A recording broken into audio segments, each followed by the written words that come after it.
E quanto mais a loucura avança, maior é o meu alarme. O Brasil ainda não entendeu claramente o que é que está lhe acontecendo. Fica discutindo infindavelmente firulas legais e constitucionais contra e a favor de cada golpe recebido, como se ainda houvesse lei, como se ainda houvesse Constituição ou qualquer poder além do que é exercido pela polícia política do lulismo, que atualmente está dividida entre o Alexandre de Moraes e o Flávio Dino. Fica debatendo a dimensão econômica dessa operação para internacionalizar e tornar continental o golpe do lulismo, como se o único efeito dela fosse o quanto ela vai acrescentar ao desequilíbrio fiscal já contratado exclusivamente para o Brasil. Isso é tudo que a gente vê na imprensa, e não só na assumidamente parceira da ditadura, mas também entre os políticos que ainda resistem e os comentaristas de todas as tendências de dentro e de fora da internet. É assustador isso. E, no entanto, entender a situação não requer um esforço intelectual tão grande assim. O Senado votar Rodrigo Pacheco para presidente é o Senado votar a anulação de si próprio. O Rodrigo Pacheco foi plantado no posto em que ele está para não deixar o Senado ser Senado, para castrar o Senado, para impedir o Senado de reagir em favor dos eleitores dos senadores, a toda e qualquer agressão que vier da ditadura contra os direitos individuais dos cidadãos, seja o de se defender dos abusos de poder das autoridades, especialmente os vindos do Supremo Tribunal Federal, seja o de manter qualquer sombra de autonomia dos estados da federação, como está sinalizado pela cassação sumária de um governador eleito no primeiro turno, para fazer todos os demais encolherem, e pelos ensaios para tirar deles as polícias militares que não obedecem a um comando único. Tudo tem que ser único. Tudo que vem do PT tem que ser único. E só isso basta para definir o que ele é. Não precisa mais nenhum raciocínio muito sofisticado. Agora, a única explicação racional do voto de uma maioria de senadores nesse sentido só pode ser a corrupção. Então, o Senado surge como a instituição mais podre da República depois do Supremo Tribunal.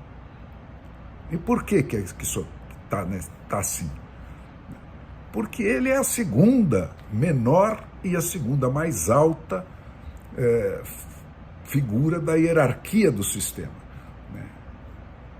Para tomar o STF, para que bastam tomar 6 dos 11, e o Senado, que basta um posto no lugar certo, é o caminho mais econômico e mais rentável para tomar o poder sem fazer força.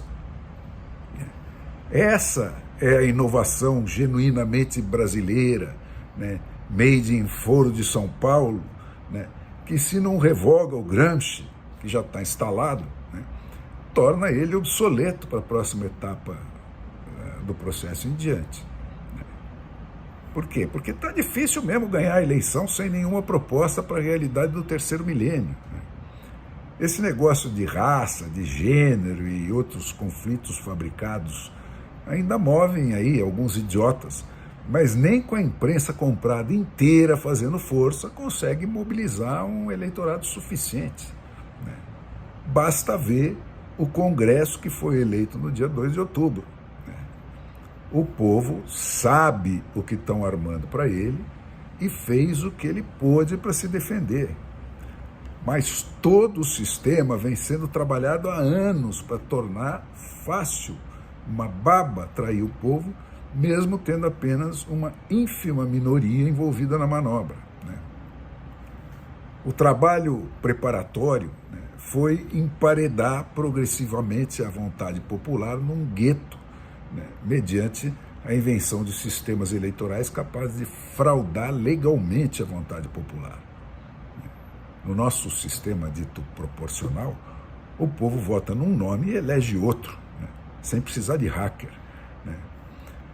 A muralha que finalmente fechou as últimas saídas desse gueto, né, foi a estatização dos partidos políticos e das campanhas eleitorais, né, que isolaram completamente o Brasil real do Brasil oficial. Agora, pensa um pouco, gente. Ninguém se dá o trabalho de murar guetos para nada, né?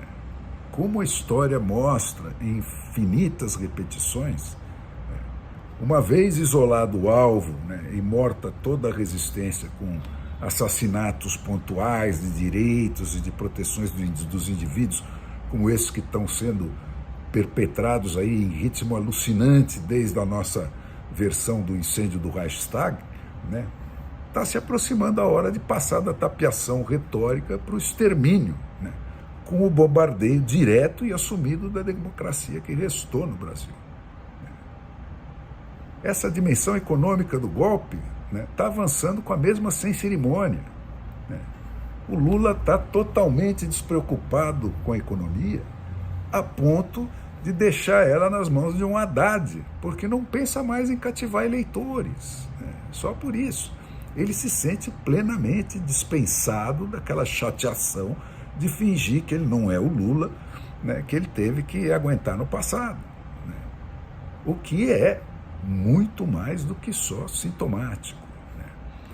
A entrega do BNDES para o Aloysio Mercadante e da Petrobras para esse João Paulo Prats, né, que é um senador suplente em exercício, né, ambos violando frontalmente a lei das estatais, né, tem um propósito que é ululantemente evidente, né? Nunca existiu qualquer critério técnico nesses empréstimos internacionais do Lula do passado. Aquilo só foi um ensaio, né? Se tivesse o interesse de negócio que ele está alegando agora, na cara de pau que o caracteriza, né, se esses empréstimos fossem mesmo rentáveis ou seguros, né, os bancos privados já estariam nessa parada há muito tempo. Agora, pensa 2 segundos, né? Que juro seria necessário hoje para cobrir o risco Argentina, por exemplo? Qual a razão daquele país estar falido e bloqueado em todos os bancos do mundo, com exceção da UTI financeira do planeta, que é o Fundo Monetário Internacional? E os riscos de Cuba e Venezuela, então? Não é que existe dúvida, gente. O Brasil já tomou calote desses todos, né? Não é... E vai queimar mais dinheiro lá? Queimar nada. O Lula sabe exatamente o que é que ele está comprando com esse dinheiro, né? E ele está comprando para lá de barato, né? O chefe da campanha eleitoral nacional do Lula, posto na presidência, para presidente do Brasil, posto na presidência do banco que vai materializar a campanha internacional do Lula para presidente, Poli Cucaracho das Américas Central e do Sul, né? E a colocação do senador do PT que está sendo plantado na Petrobras, né, igualmente frontalmente contra a lei das estatais, né? Ele está lá, ele está sendo posto lá porque o BNDES só distribui o dinheiro com que o Lula quer ir às compras, né?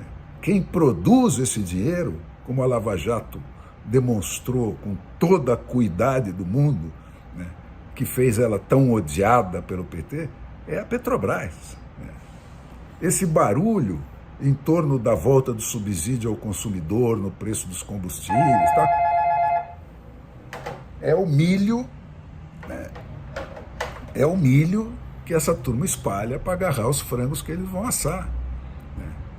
Ele está só enfiando uma moedinha no bolso dos otários para tirar os olhos deles dos enormes baús que são as refinarias, as plataformas marítimas e as outras grandes, gigantescas vacas leiteiras de bilhões de dólares que estão penduradas na Petrobras e nas outras estatais que eles querem voltar a ordenhar, né?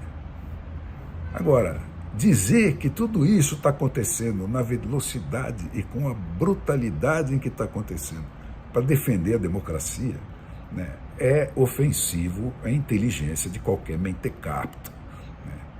O Brasil, gente, está a 2 passos do precipício.